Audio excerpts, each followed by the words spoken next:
Screen കാണാലോ അല്ലേ?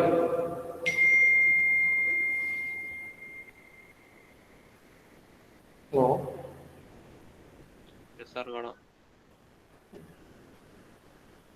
എന്താ ലാസ്റ്റ് ക്ലാസ്സിൽ എന്തെങ്കിലും പറഞ്ഞുകൊണ്ടുണ്ടായിരുന്നേ? ഡിഫറെന്റ് ടൈപ്സ് ഓഫ് പ്രോബ്സ് അല്ലേ? Yes sir.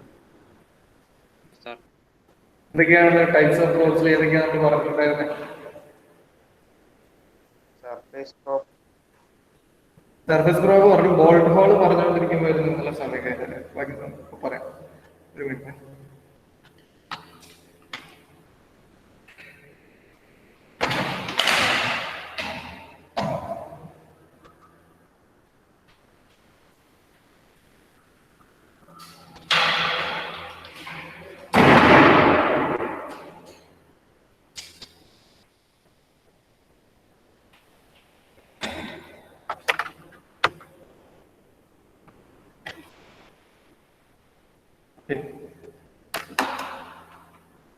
സർഫസ് പ്രോബിന്റെ ആ ഒരു കോയിലിന്റെ ആക്സിസും അതുപോലെ തന്നെ സർഫസും തമ്മിലുള്ള ആംഗിൾ എങ്ങനെയായിരിക്കും?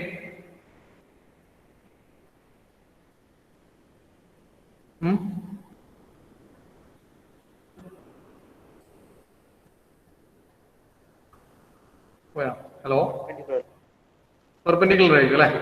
ഇതൊക്കെ നമ്മൾ ഇന്നലെ പറയാം. കോയിലിന്റെ ആക്സിസും നമ്മൾ ടെസ്റ്റ് ചെയ്യുന്ന സർഫസും തമ്മിലുള്ള ആക്സിസ്, കോയിലിന്റെ ആക്സിസ് എന്ന് പറഞ്ഞാൽ ഇത് ടെസ്റ്റ് പീസിന്റെ സർഫസും തമ്മിലുള്ള ആംഗിള് 90 ഡിഗ്രി ആയിരിക്കും, പെർപെൻഡിക്കുലർ ആയിരിക്കും അല്ലെ? ഓക്കെ, ഇപ്പൊ സർഫസ് പ്രോബ് നമ്മൾ ഇന്നലെ പറഞ്ഞിട്ടുണ്ട്. സർഫസ് പ്രോബിന്റെ കുറച്ച് പ്രാക്ടിക്കൽ ഫിഗേഴ്സ് ആയത് ഇതിനകത്തൊക്കെ കോയിൽസ് ഉള്ളത്. ഇതൊക്കെ നമ്മളിപ്പോ കടത്തി വെച്ചൊരു ഇതിലുള്ളത്, കുത്തനെ വെച്ചിട്ടാ ചെയ്യാം. ഇത് ഈ പ്രോബിലെ കോയിലിലേക്ക് വരുന്ന കണക്ഷൻസ് ഒക്കെ കാണുക. ഇവിടുന്നൊക്കെ കോയിലിലേക്ക് വരുന്ന AC കറണ്ട് കണക്ഷൻ ഒക്കെ ഉണ്ട്. അപ്പൊ ഓക്കെ, സർഫസ് പ്രോബ് നമ്മൾ ഇന്നലെ പറഞ്ഞിട്ടുണ്ട്. Then next one is bolt hole probe. Bolt hole എന്ന് പറഞ്ഞാൽ എന്താ നമുക്കറിയാം. നമ്മളിപ്പോ പിന്നെ ചില അസംബ്ലീസിലൊക്കെ, ചില മെഷീൻ പാർട്ടിലൊക്കെ അസംബ്ലി ചെയ്യാൻ വേണ്ടിയിട്ട് നമ്മൾ ഉപയോഗിക്കുന്ന ഒരു പ്രധാനപ്പെട്ട എലമെന്റ് ആണ് ബോൾട്ട് അല്ലെങ്കിൽ നെട്ട്, ബോൾട്ട് എലമെന്റ്സ് ഒക്കെ അല്ലെ. ഇതുപോലെ ഒരു ബ്ലോക്ക്, ഇതിനെ എനിക്ക് വേറൊരു ബ്ലോക്കിന്റെ മുകളിൽ ഇയാളെ അസംബിൾ ചെയ്യണമെന്ന് വെച്ചോ. അപ്പൊ ഞാൻ ഈ ഇതിന്റെ മേലയില് ചെറിയൊരു ഹോൾ ഡ്രിൽ ചെയ്തിട്ട് എന്ത് ചെയ്യും, ഇവിടെ ഒരു ബോൾട്ട് ഇട്ടിട്ട് അല്ലെ, ബോൾട്ട് ഇട്ടിട്ട് ടൈറ്റ് ചെയ്യും അല്ലടാ. ഈ 4 ഏരിയയിലും ചെറിയൊരു ഹോൾ ക്രിയേറ്റ് ചെയ്യും, ഇവിടെ ഒരു ബോൾട്ട് ഇടും, ടൈറ്റ് ചെയ്യും അല്ലെ. ഫാസ്റ്റനിങ്ങിന് വേണ്ടിയിട്ട് നമ്മള് ബോൾട്ടിനെ കടത്തിവിടാൻ വേണ്ടിയിട്ടുള്ള ആ ഒരു ചെറിയ ഡ്രിൽ ചെയ്തെടുക്കുന്ന ഹോളിനെയാണ് നമ്മൾ ബോൾട്ട് ഹോൾസ് എന്ന് പറയാം. നമുക്ക് ഒരുപാട് ബോൾട്ട് ഹോൾസിനും അതേപോലെ ബോൾട്ട് ഹോൾസിനും ഡിഫറെന്റ് സൈസിൽ നമുക്ക് ഉണ്ടാക്കാൻ പറ്റും. അപ്പൊ ഇതേപോലെയുള്ള മെറ്റീരിയൽസ് നമ്മളിപ്പം കാണിച്ച പോലെയുള്ള ഇതേപോലെയുള്ള ബ്ലോക്കുകളിലൊക്കെ അല്ലെങ്കിൽ ഇതേപോലെയുള്ള അസംബിൾഡ് പാർട്ടിലും അല്ലെങ്കിൽ സിംഗിൾ പാർട്ടിലൊക്കെ ഈ നമ്മൾ ഡ്രിൽ ചെയ്തെടുത്ത ബോൾട്ട് ഹോളിന്റെ അകത്ത് ഇൻസൈഡ് പാർട്ടിൽ ചിലപ്പോൾ ക്രാക്കും കാര്യങ്ങളൊക്കെ വന്നേക്കാം. അപ്പൊ അങ്ങനെ വരുമ്പോൾ ആ ബോൾട്ട് ഹോൾ അത്രയും മൈന്യൂട്ട് ഡയമീറ്റർ ഉള്ള അല്ലെങ്കിൽ ചെറിയ ഡയമീറ്റർ ഉള്ള ഈ ഹോളിന്റെ അകത്തുള്ള ക്രാക്കുകളെ കണ്ടുപിടിക്കണമെങ്കിൽ ഈ ഹോളിനകത്തേക്ക് കടത്തി വിടാൻ പറ്റുന്ന, ഈ ഡ്രിൽ ചെയ്ത ഹോളിനകത്തേക്ക് കടത്തി വിടാൻ പറ്റുന്ന പ്രോബുകൾ നമ്മുടെ കയ്യിൽ വേണ്ടേ? അപ്പൊ അത്തരം പ്രോബ്സിനെയാണ് നമ്മൾ ബോൾട്ട് ഹോൾ പ്രോബ്സ് എന്ന് പറയാം. എനിക്ക് ഈ ഫിഗറിൽ കാണാം, നമ്മുടെ പെന്നിന്റെ ഒക്കെ നിബ് പോലെ ഇതേപോലെ എഡ്ജ് നല്ല രീതിയിൽ ഷാർപ്പായിട്ടുള്ള പ്രോബ്. ഈ ഏരിയയിലാണ് നമ്മുടെ ഇതിന്റെ ഉള്ളിലായിട്ടാണ് കോയിൽ ഉണ്ടാവുക. ഇവിടെ വേറൊരു ഫിഗറാണ്.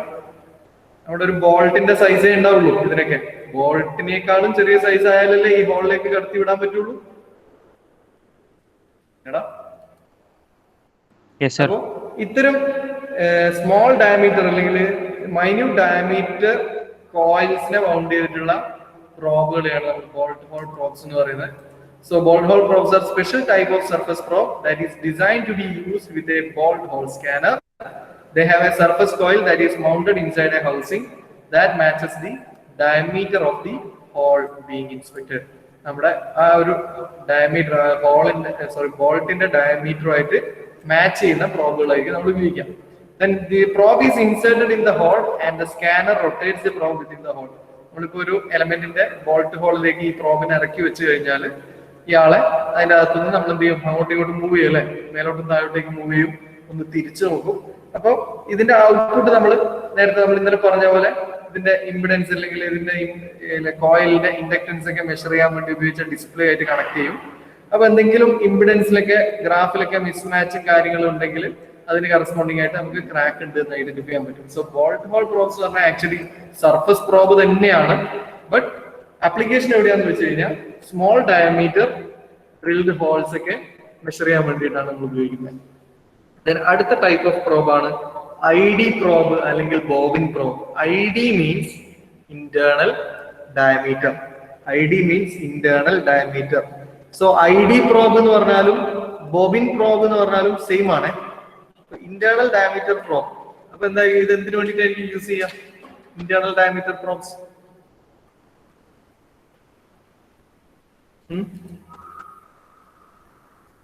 എവിടെയായിരിക്കും ഇത് യൂസ് ചെയ്യുക? എന്തായിരിക്കും ഇതിന്റെ ആപ്ലിക്കേഷൻ?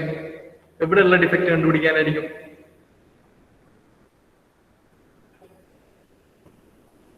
ഇന്റേണൽ സർഫസ് പൈപ്പിന്റെ ഒക്കെ. ഞാൻ ഇവിടെ ഒരു സിലിണ്ടർ ഒരു പൈപ്പ് വരച്ചിട്ടുണ്ട്. അപ്പൊ ഈ പൈപ്പിന്റെ ഇന്റേണൽ ഡയമീറ്ററിൽ അല്ലെങ്കിൽ ഇൻസൈഡ് സർഫസിൽ ചിലപ്പം ക്രാക്കും കാര്യങ്ങളും ഉണ്ടാവാം അല്ലെ? ഇത് പൈപ്പിന്റെ ഉൾഭാഗത്ത് വരുന്ന ക്രാക്ക് ഉണ്ടാവാം. അപ്പൊ അതിനെ മെഷർ ചെയ്യണമെങ്കിൽ അല്ലെങ്കിൽ ഐഡന്റിഫൈ ചെയ്യണമെങ്കിൽ ഈ ഉൾഭാഗത്തേക്ക് കയറുന്ന രീതിയിലുള്ള പ്രോബ് വേണ്ടേ?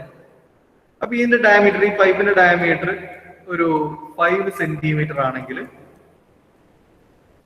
ഇതിന്റെ ഉള്ളിൽ ടൈറ്റ് ആയിട്ട് നിൽക്കണമെങ്കിൽ ഒരു 4.8 സെന്റിമീറ്റർ ഡയമീറ്റർ ഒക്കെ ഉള്ള ഒരു പ്രോബ് ആയിരിക്കണം നമ്മൾ കടത്തി വിടേണ്ടത്. ഇവിടെ ഈ ഫിഗറിൽ പുള്ളിക്കാരൻ ഒരു പ്രോബ് പിടിച്ചിട്ട് കാണാം. ഒരു സിൽവർ കളർ ഷാഫ്റ്റ് ഉണ്ട്. ആ ഷാഫ്റ്റിന്റെ മുകളിൽ ഒരു ഡ്രം പോലുള്ള ഒരു എലമെന്റ് ഒരു വൈറ്റ് കളറിൽ നിങ്ങൾക്ക് കാണാം അല്ലെ? ഇവിടെ കാണുന്നുണ്ടെങ്കിൽ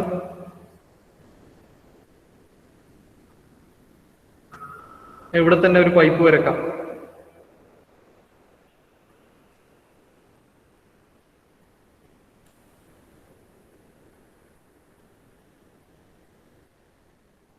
ഈ പൈപ്പിന്റെ ഇൻസൈഡ് പാർട്ടിൽ ഇയാള് ഫിറ്റ് ആയിട്ട് നിൽക്കൂല്ലേ? ഫിറ്റ് ആയിട്ട് നിൽക്കൂലേ? ഇല്ലേടാ? Hello, okay. ഇനി എനിക്ക് ഇയാളെ എങ്ങനെ ഈ പ്രോബ് എക്സാക്ട് ഞാൻ വരച്ച പൈപ്പിന്റെ സെന്ററിലാണ് ഉള്ളത്. അപ്പൊ ഇവിടുന്ന് അങ്ങോട്ട് ഫ്രണ്ടിലേക്കും ബാക്കിലേക്കും മൂവ് ചെയ്യണമെങ്കിൽ നമ്മൾ എന്ത് ചെയ്താൽ മതി? ഈ ഷാഫ്റ്റിനെ ഫ്രണ്ടിലേക്കും ബാക്കിലേക്കും നമ്മൾ പുറത്തുനിന്ന് തള്ളി കൊടുത്താൽ പോരെ?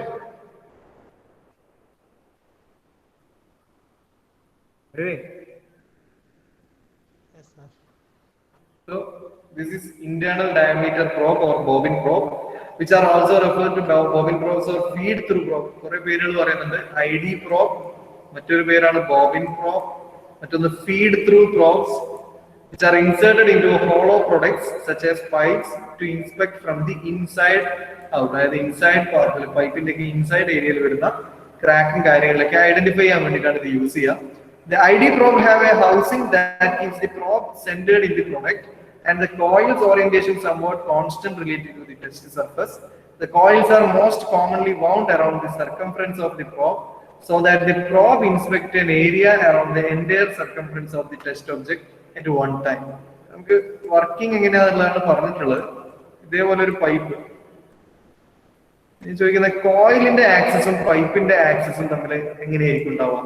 ഈ പൈപ്പിന്റെ ആക്സസ് എന്ന് പറഞ്ഞാൽ എന്താ? ഈ ട്യൂബിന്റെ ആക്സസ് എന്ന് പറഞ്ഞാൽ ഈ ഒരു സെന്ററിലൂടെ പോകുന്ന ലൈനാണ് അല്ലെ? ഇതിനകത്ത് ഞാനൊരു ഇന്റേണൽ ഡയമീറ്റർ പ്രോബ് വെച്ചിട്ടുണ്ട് എന്ന് വെച്ചോ. ഈ കാണിച്ചേക്കുന്നത് ഇന്റേണൽ ഡയമീറ്റർ പ്രോബ് ഞാൻ ഉള്ളിൽ വെച്ചിട്ടുണ്ട്. അപ്പൊ ഇതിനകത്തെ കോയിലിന്റെ ആക്സസും ഈ പൈപ്പിന്റെ ആക്സസും തമ്മിൽ എങ്ങനെയാ ഉണ്ടാവുക?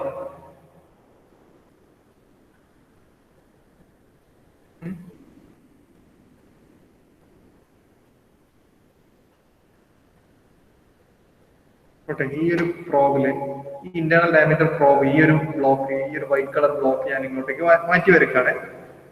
ആ പുള്ളിക്കാരന്റെ കയ്യിലുള്ള ആ വൈറ്റ് കളർ എലമെന്റ് ഇതിനകത്ത് കോയിൽസ് എങ്ങനെ ഉണ്ടാവുക?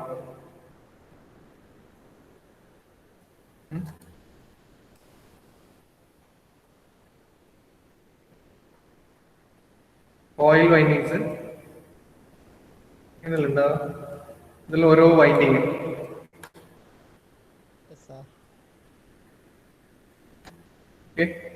ബാക്കി ഓപ്പോസിറ്റ് സൈഡിൽ ഇങ്ങനെ വൈൻഡ് ചെയ്ത് വരുന്നത്. അപ്പൊ നമ്മൾ നോക്കുമ്പോൾ ഓരോ ടേൺസ് ഇങ്ങനെ കാണുന്നുണ്ട്. ഇതിന്റെ ആക്സിസ് ഇപ്പൊ എങ്ങനെയുള്ളത്? ഈ കോയിൽസിന്റെ ആക്സിസ് എന്ന് പറയുന്നത് ഇതല്ലേ അല്ലേ? ഇനി ഈ എലമെന്റ് ആണ് ഞാൻ ഇവിടെ വരച്ചിട്ടുള്ളത്. ഇവിടെ വരച്ചത് ആ ഒരു ബോക്സ് ആണ്. അപ്പൊ അതിന്റെ ആക്സിസ് ഇങ്ങനെ തന്നെയല്ലേ ഉള്ളത്? അപ്പൊ കോയിലിന്റെ ആക്സിസും ട്യൂബിന്റെ ആക്സിസും എങ്ങനെയായിരിക്കും? പാരലൽ ആയിരിക്കൂലേ? ഇല്ലടാ, നേരത്തെ സർഫസ് പ്രോബ് ആണെങ്കിൽ കോയിലിന്റെ ആക്സിസും സർഫസും തമ്മിൽ പെർപെൻഡിക്കുലർ ആണ്.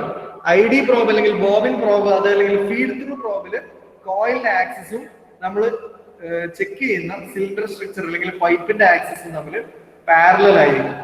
ക്ലിയർ അല്ലേ? Then next one is the OD probe or encircling probe. OD എന്ന് വെച്ചാൽ എന്തായിരിക്കും? ID means internal diameter. OD means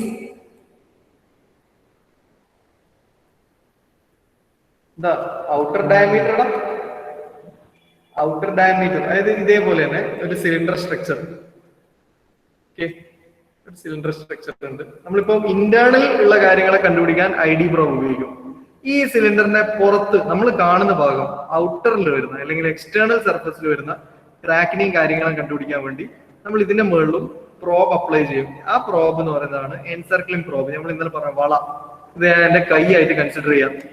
ഇതിന്റെ മുകളിൽ ഞാനൊരു വള ഇട്ട് കൊടുക്കാന്ന് പറഞ്ഞാൽ ഇവിടെ ഞാനൊരു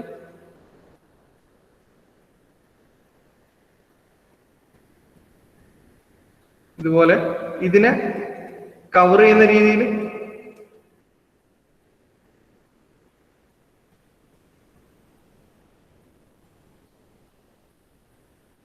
ഇതാണ് പ്രോബ് എന്ന് വെച്ചോ. ഇത് ഈ സിലിണ്ടറിനെ കവർ ചെയ്യുന്ന രീതിയിൽ ഒരു പ്രോബ് വെച്ചിട്ടുണ്ട്. ഓക്കെ, അപ്പൊ ഇനി എനിക്ക് ഇതിന്റെ മുകളിൽ സർഫസിന്റെ മുകളിലൂടെ ഇയാളെ റൈറ്റിലേക്കും ലെഫ്റ്റിലേക്കും മൂവ് ചെയ്യാലോ. നമ്മുടെ കയ്യിൽ വാച്ച് കിട്ടിയാൽ നമ്മൾ വാച്ചിനെ മുമ്പോട്ടേക്കും ബാക്കോട്ടും ആക്കി, അല്ലെ വള ഇട്ട് കഴിഞ്ഞാൽ വളയെ നമ്മൾ മുമ്പോട്ടും ബാക്കോട്ടും ആക്കുന്നുണ്ടല്ലേ? അതേപോലെ ഈ ഒരു പ്രോബിനെ നമുക്ക് എന്ത് ചെയ്യാം? ഈ സർഫസിലൂടെ ത്രൂ ഔട്ട് മൂവ് ചെയ്യാം. ചെയ്തൂടെ? ഇതിന്റെ കോയിലിന്റെ ആക്സിസും അതേപോലെ ഈ ഒരു സിലിണ്ടറിന്റെ ആക്സിസും തമ്മിൽ എങ്ങനെ തന്നെയായിരിക്കും? പാരലൽ ആയിരിക്കും. കോയിലിന്റെ ഓരോ കോയിൽ എന്ന് പറയുന്നത് ഇങ്ങനെ ഓരോ വൈൻഡിങ് ആയിട്ട് ഉണ്ടാവുക. അപ്പോ സെയിം തന്നെയായിരിക്കും. പക്ഷെ നേരത്തെ ഡിഫറൻസ് എന്താണെന്ന് വെച്ചാൽ നേരത്തെ ഇന്റേണൽ സർഫസിനെ മെഷർ ചെയ്യാൻ വേണ്ടിയിട്ടാണ്, ഇത് എക്സ്റ്റേണൽ അല്ലെങ്കിൽ ഔട്ടർ സർഫസ് മെഷർ ചെയ്യാൻ വേണ്ടിയിട്ടാണ്. So OD probes are often called as encircling probes. They are similar to ID probes except that the coil encircles the material. അതായത് ഈ പുറത്താണ് ഇതിനെ കവർ ചെയ്യുന്നത്. ദാറ്റ് ഈസ് എൻസർക്കിൾ ചെയ്യാന്നാ പറയാ. Encircling the material to inspect from the outside. OD probes are commonly used in inspect solid products such as bars.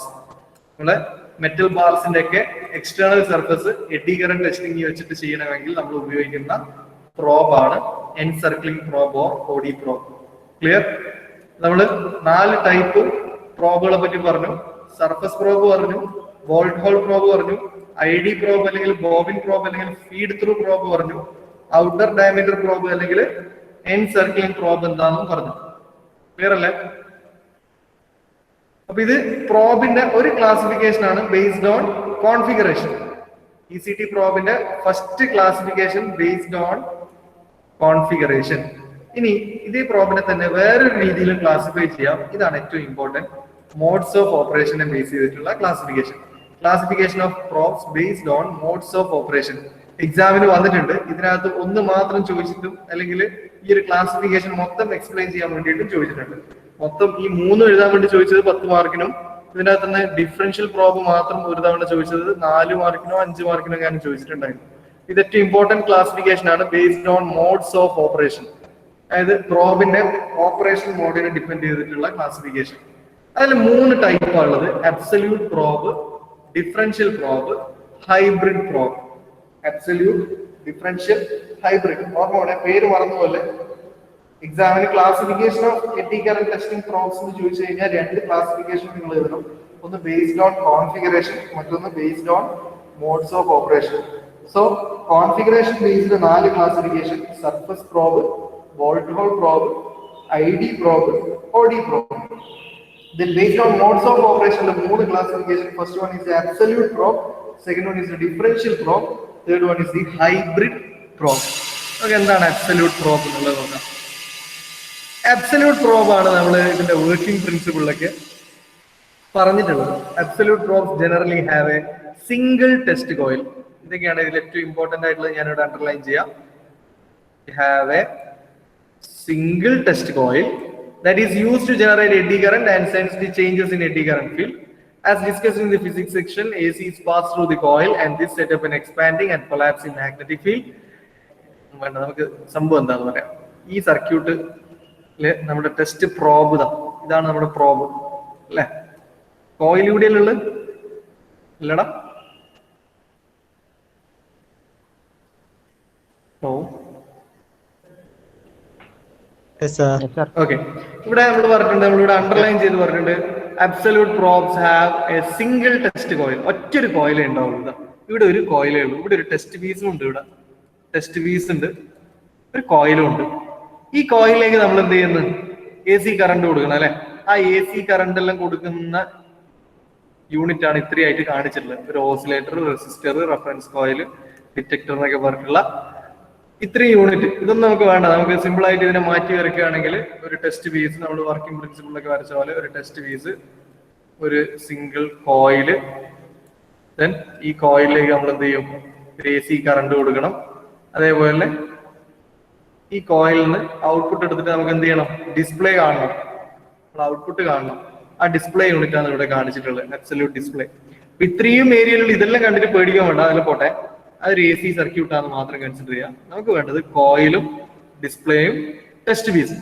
അപ്പൊ നമ്മൾ ഇവിടെ എന്താ ചെയ്യാൻ പോകുന്നത് വെച്ചാല്, സാധാരണ നമ്മൾ എക്സ്പ്ലെയിൻ ചെയ്ത് ഇതിന്റെ പ്രിൻസിപ്പിൾ പറഞ്ഞതുപോലെ കോയിലിലേക്ക് നമ്മൾ AC കറണ്ട് കൊടുക്കും. അപ്പൊ എന്താ സംഭവിക്കുക? കോയിലിൽ നമ്മൾ AC കറണ്ട് കൊടുക്കും. എന്താ സംഭവിക്കണം?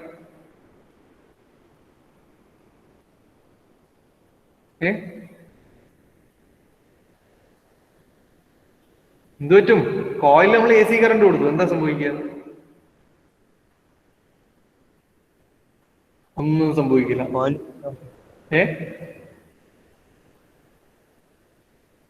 ഒരു കോയിൽ കറണ്ട് കൊടുത്താ എന്താ ഉണ്ടാവുക? Magnetic field lines of force ഉണ്ടാവും അല്ലെ. മാഗ്നറ്റിക് ഫ്ലക്സ് ഉണ്ടാവും. ഇങ്ങനെ മാഗ്നറ്റിക് ലൈൻസ് ഓഫ് ഫോഴ്സ് ഈ കോയിലിന് ചുറ്റിലുണ്ടാവും അല്ലേ. അല്ലേ? അപ്പൊ ഈ കോയിൽ നമ്മൾ ലൈൻസ് ഓഫ് AC കറണ്ട്, ഇത് ഈ ഒരു സർക്യൂട്ട് ഉപയോഗിച്ചുകൊണ്ട് AC കറണ്ട് കൊടുക്കുമ്പോൾ ലൈൻസ് ഓഫ് ഫോഴ്സ് ഉണ്ടാവും. ഈ നമ്മളെ ടെസ്റ്റ് പീസ്, കണ്ടക്ടർ എലമെന്റ് ആയിട്ടുള്ള ടെസ്റ്റ് പീസിലൂടെയും കയറി ഇറങ്ങുമ്പോൾ ഇവിടെ കറസ്പോണ്ടിങ് ഒരു എഡ്ഡി കറണ്ട് ഫോം ചെയ്യും അല്ലെ. എഡ്ഡി കറണ്ട് ഫോം ചെയ്യും. ആ മൊമെന്റിൽ നമ്മൾ ഇത് ഈ ഒരു കോയിലിനെ ഡിസ്പ്ലേ ആയിട്ട് കണക്ട് ചെയ്തിട്ടുണ്ട്. ഈ ഡിസ്പ്ലേ എന്ന് പറഞ്ഞാൽ ഞാൻ പറഞ്ഞിട്ടുണ്ട്, ഡിസ്പ്ലേ നമുക്ക് പ്രൊവൈഡ് ചെയ്യുന്നത് ഈ കോയിലിന്റെ ഇമ്പിഡൻസ് ആണ്, അല്ലെങ്കിൽ റിയാക്ടൻസ് ആണ്. ഇൻഡക്റ്റീവ് റിയാക്ടൻസ് ആണ് നമുക്ക് കാണിക്കുന്നത്. അപ്പൊ ടെസ്റ്റ് പീസ് നമ്മൾ ജസ്റ്റ് ടെസ്റ്റ് പീസിന്റെ അടുത്തേക്ക് നമ്മൾ ഈ കോയിൽ കൊണ്ടുവച്ചപ്പോ നമ്മൾ ഇവിടെ ഇങ്ങനെ ഒരു കർവെല്ലാം കിട്ടിയിട്ടുണ്ട്. അതായത് ഇങ്ങനെ ഒരു കർവ് കിട്ടി, അതായത് ഇമ്പിഡൻസ് കർവ് കിട്ടി. ബട്ട് ഒരു മൊമെന്റിൽ എത്തിയപ്പോ ഇമ്പിഡൻസ് കർവ് പെട്ടെന്ന് ബെൻഡ് ചെയ്ത് തിരിച്ചിങ്ങനെ പോയി. അപ്പൊ അതിന്റെ അർത്ഥം ഇമ്പിഡൻസിൽ എന്തോ പ്രശ്നം വന്നിട്ടുണ്ട്. അതായത് ഈ കോയിൽ ഇപ്പൊ ഉള്ള സ്ഥലത്ത് ഇവിടെ എവിടെയോ ഒരു ക്രാക്ക് ഉണ്ട്. ആ ക്രാക്ക് വരുമ്പോൾ നമുക്കറിയാം എഡ്ഡി കറണ്ടിന് ഡിസ്റ്റോർഷൻ സംഭവിക്കും. അങ്ങനെ ഡിസ്റ്റോർഷൻ സംഭവിക്കുമ്പോൾ ഇതിന്റെ ഓപ്പോസിംഗ് മാഗ്നറ്റിക് ഫീൽഡും അതേപോലെ ഓപ്പോസിംഗ് സെക്കൻഡറി കറണ്ട് ഒക്കെ വാരി ചെയ്യും. അതിനനുസരിച്ചിട്ട് ഈ കോയിലിന്റെ ഇമ്പിഡൻസിൽ മാറ്റം വരും. ആ മാറ്റം നമുക്ക് ഡിസ്പ്ലേയിൽ കാണാൻ പറ്റും അല്ലെ. അപ്പൊ ഈ മാറ്റം, ഈ ഒരു ഗ്രാഫ് നോക്കിയിട്ട് നമുക്ക് എന്ത് മനസ്സിലാക്കാം? പെട്ടെന്ന്, അതായത് ഇമ്പിഡൻസ് കർവ് സ്മൂത്ത് ആയിട്ട് പോയതായിരുന്നു. ഒരു മൊമെന്റ് എത്തിയപ്പോ എന്ത് സംഭവിച്ചു? പെട്ടെന്ന് ഇമ്പിഡൻസ് കർവിന് ഒരു ഡയറക്ഷൻ ചേഞ്ച് വന്നു. അതായത് റിയാക്ടൻസ്, കോയിലിന്റെ റിയാക്ടൻസിന് സഡൻ ആയിട്ടുള്ള ഒരു പ്രശ്നം വന്നിട്ടുണ്ട്. അതിന്റെ അർത്ഥം ഒരു ക്രാക്ക്, ഇപ്പൊ ഉള്ള സ്ഥലത്ത് എവിടെയോ ക്രാക്ക് ഉണ്ട് എന്നാണ്. അപ്പൊ ഈ ഒരു കോയിലിനെയാണ് അബ്സല്യൂട്ട് പ്രോബ് എന്ന് പറയാം. നമ്മുടെ വർക്കിംഗ് പ്രിൻസിപ്പിൾ ഇത് തന്നെയല്ലേ. കോയിലിലേക്ക് നമ്മൾ കറണ്ട് കൊടുക്കുന്നു. കറണ്ട് കൊടുക്കുമ്പോൾ അതൊരു ഇലക്ട്രോ മാഗ്നറ്റ് ആയി മാറുന്നു. ആ electro magnetic lines of force നമ്മുടെ ടെസ്റ്റ് പീസിലൂടെ പോകുമ്പോൾ അവിടെ ഒരു കറണ്ട് ഇൻഡ്യൂസ് ചെയ്യുന്നു. That is electro magnetic induction നടക്കുന്നു. ആ കറണ്ടിനെ നമ്മൾ എഡ്ഡി കറണ്ട് എന്ന് വിളിക്കുന്നു. എഡ്ഡി കറണ്ട് കാരണം കോയിലിന്റെ ഇമ്പിഡൻസിന്, റിയാക്ടൻസിനൊക്കെ ചെറിയൊരു മാറ്റം ഉണ്ടാവും. ഇനി ക്രാക്ക് ഉള്ള സ്ഥലത്താണെങ്കിലും ആ മാറ്റം നമുക്ക് കാണാൻ പറ്റും എന്നൊക്കെയാണ് നമ്മൾ വർക്കിംഗ് പ്രിൻസിപ്പിൾ പറഞ്ഞത്. അത് തന്നെയാണ് ഇവിടെ ഉള്ളത്. അബ്സല്യൂട്ട് പ്രോബ് എന്ന് പറഞ്ഞാൽ ഒരു സിംഗിൾ കോയിൽ, അതിനെയാണ് നമ്മൾ അബ്സല്യൂട്ട് പ്രോബ് എന്ന് പറയുന്നത്. So it have a single test coil. Then എങ്ങനെയാ ഇത് ഈ നമ്മളിപ്പോ പറഞ്ഞ എക്സ്പ്ലനേഷൻ ആണ് ഇവിടെ അടുത്ത പാരഗ്രാഫ് ആയിട്ട് കൊടുത്തിട്ടുള്ളത്. അത് AC current, AC is passed through the coil. AC current കോയിലൂടെ കൊടുക്കുമ്പോൾ അവിടെ ഒരു മാഗ്നറ്റിക് ഫീൽഡ് ഉണ്ടാവും. ആ മാഗ്നറ്റിക് ഫീൽഡ് കണ്ടക്റ്റീവ് മെറ്റീരിയലിലൂടെ പോകുമ്പോൾ അവിടെ ഒരു എഡ്ഡി കറണ്ട് ജനറേറ്റ് ചെയ്യും. Then generation of eddy currents take energy from the coil, and this appears as an increase in the electrical resistance of coil. So the eddy current generates their own magnetic field that opposes the magnetic field of the coil, and this changes in the inductive reactance of the coil. ഈ inductive റിയാക്ടൻസിന്റെ change ആണ് നമ്മൾ അവിടെ ഡിസ്പ്ലേയിൽ കാണിക്കുന്നത്. So by measuring the absolute change in impedance of the test coil, much information can be gained through the test material. Gain about the test material. So നിങ്ങൾ absolute പ്രോബിനെ പറ്റിയാണ് എഴുതുന്നതെങ്കിൽ just ഒരു single coil വരക്കുക. ഈ കോയിലിലേക്ക് AC കൊടുക്കുന്നുണ്ട് എന്ന് പറയാം. ഇതിന്റെ അടിയിൽ ഒരു ടെസ്റ്റ് പീസ് വെക്കുക. എന്നിട്ട് നമ്മൾ വർക്കിംഗ് അങ്ങ് എക്സ്പ്ലെയിൻ ചെയ്യാം. ഇതിലേക്ക് ഞാൻ ഒരു AC കറണ്ട് കൊടുക്കുമ്പോൾ വാരിയിങ് മാഗ്നറ്റിക് ഫീൽഡ് ഉണ്ടാവും. മാഗ്നറ്റിക് ഫീൽഡ് നമ്മുടെ ടെസ്റ്റ് പീസിൽ പോകുമ്പോൾ ഇവിടെ ഒരു എഡ്ഡി കറണ്ട് ജനറേറ്റ് ചെയ്യും. ആ സമയത്ത് ഇതിന്റെ റിയാക്ടൻസ്, ഇൻഡക്റ്റീവ് റിയാക്ടൻസ് അല്ലെങ്കിൽ ഇംപിഡൻസ് നമ്മൾ ഒരു ഡിസ്പ്ലേ ഡിവൈസ് വെച്ചിട്ട് മെഷർ ചെയ്യും. അപ്പൊ ഡിസ്പ്ലേ ഡിവൈസിലെ ഇംപിഡൻസ് നമ്മളിങ്ങനെ നോക്കും. ഇനി ഒരു മൊമെന്റിലൂടെ ക്രാക്ക് വരുമ്പോൾ ഇംപിഡൻസിൽ ഒരു മിസ്മാച്ച് വരും. ഇംപിഡൻസ് കർവ് പുതിയൊരു ഷേപ്പ് ഫോളോ ചെയ്യും. അപ്പൊ നമുക്ക് ഈ ഒരു ഇംപിഡൻസ് മിസ്മാച്ച് അല്ലെങ്കിൽ ഇംപിഡൻസിൽ വരുന്ന മാറ്റത്തിനനുസരിച്ചിട്ട് ക്രാക്കിനെ ഐഡന്റിഫൈ ചെയ്യാൻ പറ്റും. അപ്പം this is absolute probe because it having only a single coil, ഒറ്റൊരു കോയിലേ ഉള്ളൂ. അങ്ങനെയാണ് ഡിഫറൻഷ്യൽ പ്രോബ് എന്തായിരിക്കും?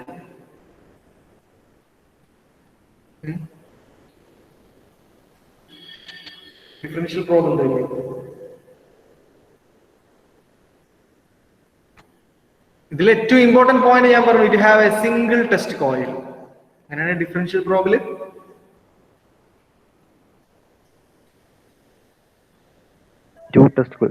രണ്ടെണ്ണം ഉണ്ടാവും. ഡിഫറൻഷ്യൽ ആണ് അല്ലെ, ഡിഫറൻസ് നോക്കാം. Differential probe have two active coils. Two active coils important term ആണ്. Having two active coils, usually wound in opposite direction. Wound in opposite direction. Wound in opposite direction. This is differential probe.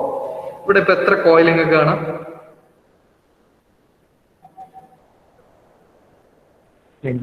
രണ്ട്. Then ഒന്നുകൂടി ഉണ്ട്. Working നമുക്ക് പറയാം. ഇവിടെ ഇപ്പം ഇത് എങ്ങനെ ഓപ്പോസിറ്റ് ഡയറക്ഷനിലാണ് ബൗണ്ട് ചെയ്തിട്ടുള്ളത് എങ്ങനെയാ പറയാം? ഇതിന്റെ ടേണിങ് ഓക്കെ, ഇത് ഇവിടുന്ന് സ്റ്റാർട്ട് ചെയ്ത് ഒരു കൗണ്ടർ ക്ലോക്ക് വൈസിലല്ലേ ഇത് ഇങ്ങനെ പോകുന്നത് അല്ലേ? നേരെ കുറച്ച് അടുത്തേക്ക് വരുമ്പോഴോ ക്ലോക്ക് വൈസ് ടേണിങ് അല്ലേ? അല്ലേ?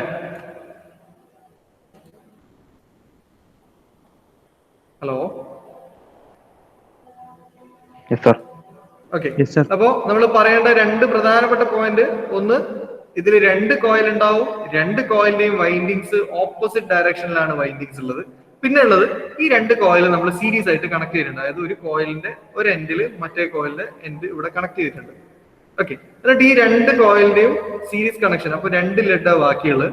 ഇവിടുന്നാണ് നമ്മൾ ഡിസ്പ്ലേയിലേക്കുള്ള കണക്ഷൻ ഒക്കെ കൊടുക്കുക. AC കണക്ഷൻ കൊടുക്കും. ഞാനിവിടെ AC കറണ്ട് കൊടുക്കുന്നുണ്ട്. അതേപോലെ ഇതിന്റെ ഇപ്പുറത്തായിട്ട് നമ്മൾ ഡിസ്പ്ലേ യൂണിറ്റും വെച്ചിട്ടുണ്ട്. ഈ ഡിസ്പ്ലേ യൂണിറ്റ് മെഷർ ചെയ്യുന്നത് എന്താന്ന് വെച്ച് കഴിഞ്ഞാൽ ഇവിടെ ഇപ്പൊ രണ്ട് കോയിൽ ഉള്ളത് കൊണ്ട് ഡിഫറൻസ് ആണ് മെഷർ ചെയ്യാം. ഇപ്പൊ ഞാൻ ഒന്നുകൂടി കാണിക്കാം. ഇവിടെ ഞാനൊരു AC കൊടുക്കുന്നു. ഞാനിവിടെ ഒരു ഡിസ്പ്ലേ യൂണിറ്റും വെച്ചിട്ടുണ്ടെന്ന് വെച്ചോ. നമ്മൾ നേരത്തെ സിംഗിൾ കോയിൽ ആണെങ്കിൽ നമുക്ക് അവിടെ ഡയറക്റ്റ് കിട്ടുന്നത് ആ കോയിലിന്റെ ഇംപിഡൻസ് ഒക്കെ ആയിരുന്നു കിട്ടിക്കൊണ്ടിരുന്നത് അല്ലെ? ബട്ട് ഇവിടെ നമ്മൾ ഡിസ്പ്ലേയിൽ എടുക്കുന്നത് എന്താന്ന് വെച്ച് കഴിഞ്ഞാൽ ഇവിടെ രണ്ട് കോയിൽ ഉള്ളത് കൊണ്ട് ഈ രണ്ട് കോയിലിന്റെയും ഇംപിഡൻസിൽ വരുന്ന ഡിഫറൻസ് അല്ലെങ്കിൽ ഇംപിഡൻസുകൾ തമ്മിലുള്ള ഡിഫറൻസ് ആണ് ഇവിടെ കാണിക്കുക. അത് ഇപ്പോഴത്തെ കണ്ടീഷൻ. ഞാൻ ഇവിടെ AC കറണ്ട് കൊടുക്കുന്നത്. AC കറണ്ട് കൊടുക്കുമ്പോൾ ഈ കോയിൽ എന്താവും? ഇലക്ട്രോ മാഗ്നറ്റ് ആവും. ഇയാളും ഇലക്ട്രോ മാഗ്നറ്റ് ആവും അല്ലെ? അപ്പോ ഈ ടെസ്റ്റ് പീസിന്റെ അടുത്ത് നോക്കുമ്പോൾ ഇവിടെ എഡ്ഡി കറണ്ട് ഉണ്ടാവും, ഇവിടെ എഡ്ഡി കറണ്ട് ഉണ്ടാവും. സെയിം ആയിരിക്കും. അതായത് നമ്പർ ഓഫ് ടേൺസ് ഒക്കെ സെയിം ആണ്. ഇതിന്റെ അകത്ത് 10 ടേണിംഗ് ആണെങ്കിൽ ഇതിലും 10 ടേൺസ് ആണുള്ളത്. എല്ലാം സെയിം ആണ്. ഓപ്പോസിറ്റ് ഡയറക്ഷനിലാണ് വൈൻഡ് ചെയ്തിട്ടുള്ളത്. അപ്പൊ ഇവിടെ ഇപ്പൊ ക്രാക്ക് ഒന്നും ഇല്ലാത്തതുകൊണ്ട് ഇയാളുടെ ഇംപിഡൻസ് എത്രയാണോ അത് തന്നെയായിരിക്കില്ല ഇയാളുടെ ഇംപിഡൻസും. Yes, sir. അപ്പോ ഇംപിഡൻസ് ഡിഫറൻസ് എത്രയാ? 0. 0. അപ്പൊ നമുക്ക് 0, അതായത് ഈ ഒരു മൊമെന്റിൽ ഡിസ്പ്ലേയിൽ ഒന്നും കാണൂല. ഇപ്പൊ നമ്മൾ ഇങ്ങനെ മൂവ് ചെയ്ത്, അപ്പൊ ഞാൻ ഈ പ്രോബ്ലം മൂവ് ചെയ്ത് ഒരു മൊമെന്റ് എത്തിയേ, ഞാൻ ഒന്ന് മാറ്റി വരിക, ഒന്ന് ഇറേസ് ചെയ്തിട്ട് മാറ്റി വരിക.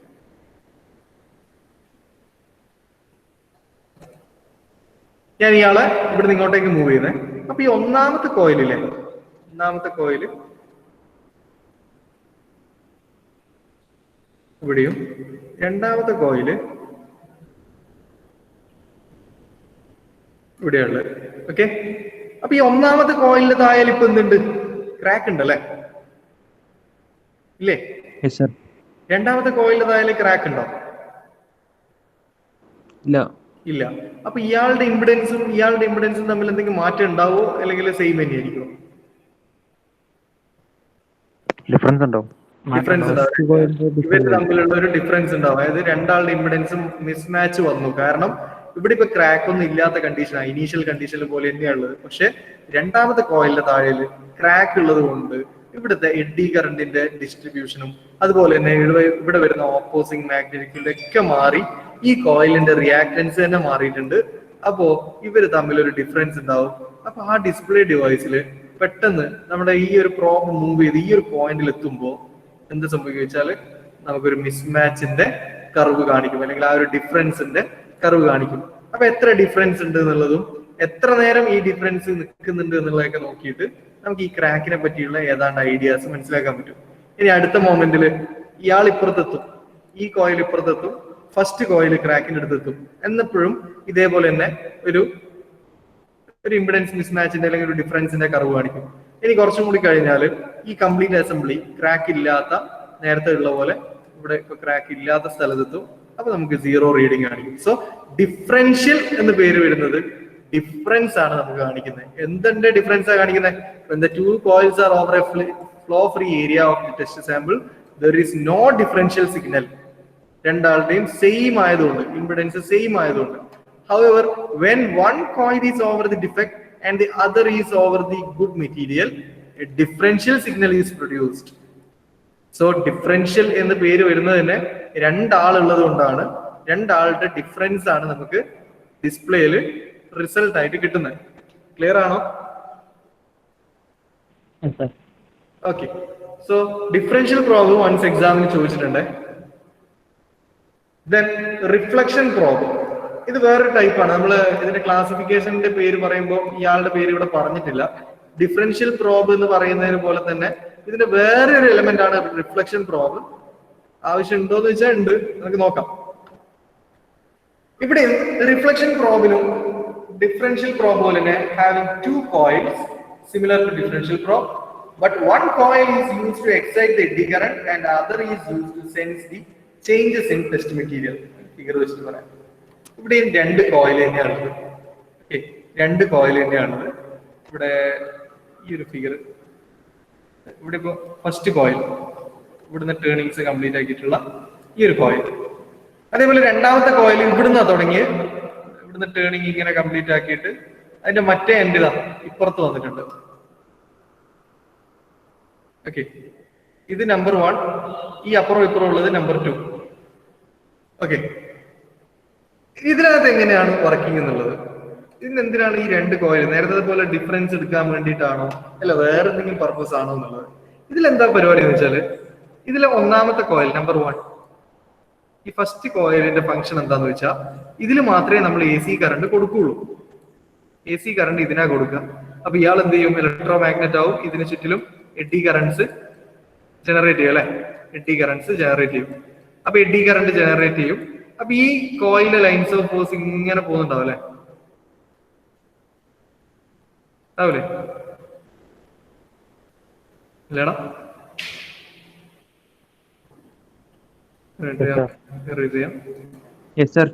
ഓക്കെ, ഞാനിവിടെ AC കറണ്ട് കൊടുക്കുകയാണ്. അപ്പൊ ഈ കോയിലിലൂടെ ലൈൻസ് ഓഫ് ഫോഴ്സ് ഇങ്ങനെ പോകുന്നുണ്ടാവും.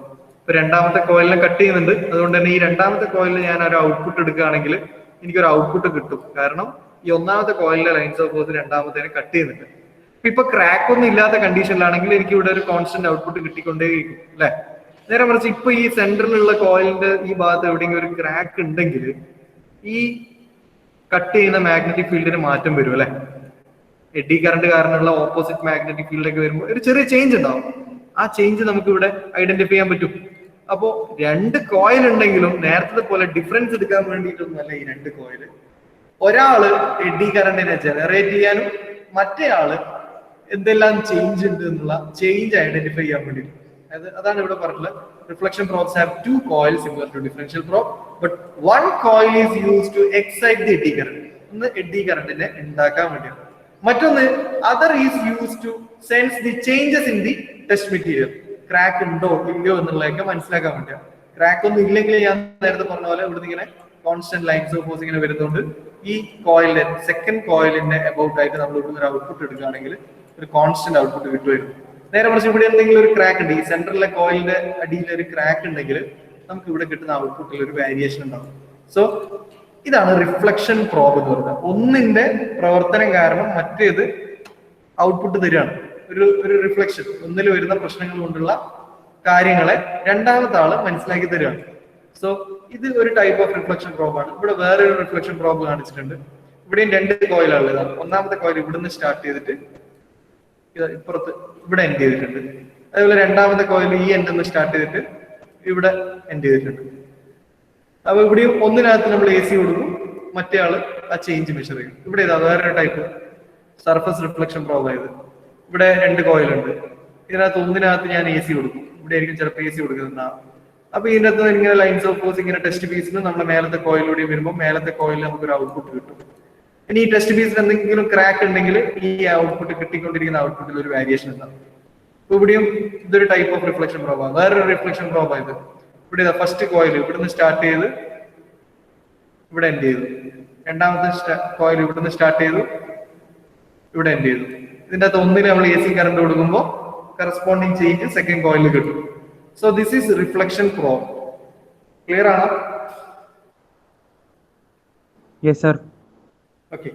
Then last classification based on the method of operation, mode of operation, that is hybrid probe. Hybrid probe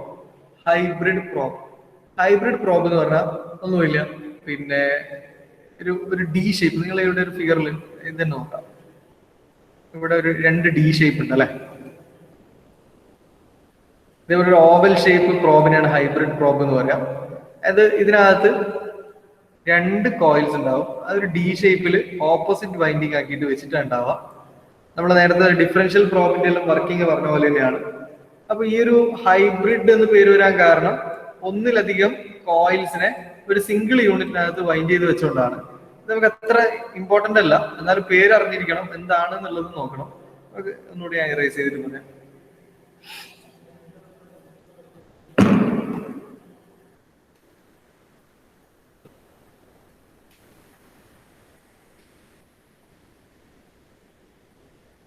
okay, ഇവിടെ ഇപ്പം നിങ്ങൾ ഈ ഒരു ഫിഗർ നോക്കുക. ഇത് നമ്മുടെ ആ പ്രോബിന്റെ ക്രോസ് സെക്ഷണൽ വ്യൂ ആണ്. ഓക്കെ, ഇതിനകത്ത് രണ്ട് കോയിൽ ഉണ്ട്. ഒന്ന് ഒരു ഡി, ഫസ്റ്റ് ഡി, മറ്റൊന്ന് സെക്കൻഡ് ഡി. രണ്ട് കോയിലിനും ഒരു സിംഗിൾ പ്ലെയിനിൽ അല്ലെങ്കിൽ ഒരു സിംഗിൾ ഹൗസിങ്ങിനുള്ളിൽ കീപ്പ് ചെയ്തിട്ടുണ്ട്. അപ്പൊ ഇതിനകത്ത് ഒന്ന് നമ്മളെ ഡ്രൈവർ കോയിൽ എന്ന് പറഞ്ഞാൽ ഒന്നിനകത്താണ് നമ്മൾ AC കറണ്ട് കൊടുക്കുക. ഇതിനെ നമ്മൾ AC കറണ്ട് കൊടുക്കുന്ന കോയിലാന്ന് വെച്ചാൽ ഇതിനെ നമ്മൾ ഡ്രൈവർ കോയിൽ എന്ന് പറയും. AC കറണ്ട് കൊടുക്കും. മറ്റേ ആള് നേരത്തെ പറഞ്ഞ പോലെ റിഫ്ലക്ഷൻ പ്രോബിനകത്ത് പറഞ്ഞ പോലെ ചേഞ്ച് നോക്കാനൊക്കെ വേണ്ടിയിട്ടുള്ള ആളാണ്. അപ്പൊ ഈ ഒരു മോഡൽ റിഫ്ലക്ഷൻ മോഡലും ഇയാളെ വർക്ക് ചെയ്യുക. ഇനിയല്ല, നമുക്ക് ഡിഫറൻഷ്യൽ മോഡലും ഇതിന് വർക്ക് ചെയ്യുക. എങ്ങനെ ഡിഫറൻഷ്യൽ മോഡൽ വർക്ക് ചെയ്യുക? ഇപ്പൊ റിഫ്ലക്ഷൻ മോഡ് ആക്കണമെങ്കിൽ ഇതിൽ ഏതെങ്കിലും ഒന്നിന് AC കൊടുക്കാം അല്ലെ. ഇതിലത്ത് മാത്രം ഞാൻ AC കൊടുക്കുക, എന്നിട്ട് ഇയാളെ ചേഞ്ച് മെഷർ ചെയ്യാം. That is reflection mode. Differential mode ആണെങ്കിലോ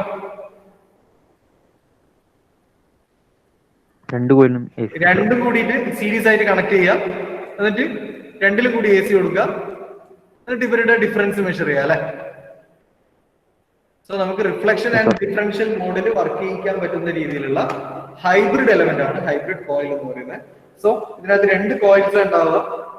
ഒന്ന് പിന്നെ റിഫ്ലക്ഷൻ മോഡാണെങ്കിൽ ഒന്നിനെ നമ്മൾ ഡ്രൈവർ കോയിലും മറ്റേതിനെ നമ്മൾ ആ ചേഞ്ച് മെഷർ ചെയ്യാനുള്ള കോയിലായിട്ട് ഉപയോഗിക്കാം. ഡിഫറൻഷ്യൽ മോഡിലാണെങ്കിൽ രണ്ടും കൂടി ഓപ്പോസിറ്റ് കണക്ഷൻ, അതായത് ഓപ്പോസിറ്റ് വൈൻഡിങ്ങിലുള്ള രണ്ട് എലമെന്റിനെയും തമ്മിൽ കണക്ട് ചെയ്തുകൊണ്ട് രണ്ടിലും എ സി കൊടുത്താൽ ഡിഫറൻസ് മെഷർ ചെയ്യുക. That is hybrid element. അപ്പൊ ഇതിന്റെ ഒരു ആ ഒരു പ്രോബിന്റെ ഒരു പ്രാക്ടിക്കൽ ഫിഗർ ആയത് സെക്കൻഡ് ഫിഗർ. അതിനകത്ത് നോക്കിയാൽ മനസ്സിലാവും, ഇവിടെ ഒരു ഡി ഉണ്ട്, ഇവിടെ ഒരു ഡി ഉണ്ട്. രണ്ട് കോയിൽസ് ആണ് കാണിച്ചിരിക്കുന്നത്. Okay, so these are the types of probes in eddy current testing. ഇതൊക്കെ സർഫസ് പ്രോബ് ആണ്. നമ്മൾ നേരത്തെ കണ്ട ഫിഗർ തന്നെ ഇതൊക്കെ സർഫസ് പ്രോബ്. ഇത് ബോൾട്ട് ഹോൾ പ്രോബ്, ഇത് ഇന്റേണൽ ഡയമീറ്റർ പ്രോബ്. അപ്പൊ probe, different types of probes ഏതൊക്കെയാണെന്നുള്ളതൊക്കെ നമ്മൾ പറഞ്ഞു കഴിഞ്ഞു. എഡ്ഡി കറന്റ് ടെസ്റ്റിംഗിൽ ഉപയോഗിക്കുന്ന പ്രോബിന്റെ ക്ലാസിഫിക്കേഷൻ രണ്ട് ബേസിലാണ് classification. Based on configuration, second classification based on modes of operation. ഏതൊക്കെയായിരുന്നു ബേസ്ഡ് ഓൺ കോൺഫിഗറേഷൻ? ഏതൊക്കെയായിരുന്നു classification?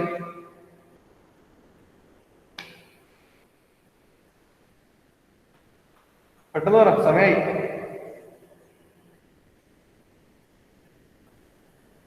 Based on configuration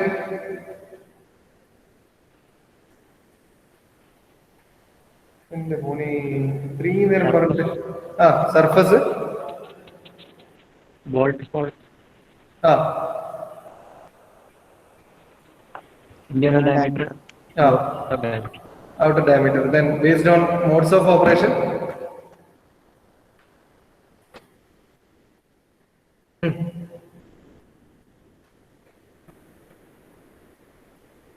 radar, absolute, differential, reflection, reflection. Okay, പിന്നെ ഹൈബ്രിഡ്. ഓർമ്മ വേണേ, എക്സാമിന് ചോദിക്കുന്നതാണ്. ബാക്കി നമുക്ക് നെക്സ്റ്റ് ക്ലാസ്സിൽ പറയാം. പെട്ടെന്ന് അറ്റൻഡൻസ് എന്ന് പറഞ്ഞ number 1, present, 2, present sir, 3, Present, sir. 4, present sir, 5,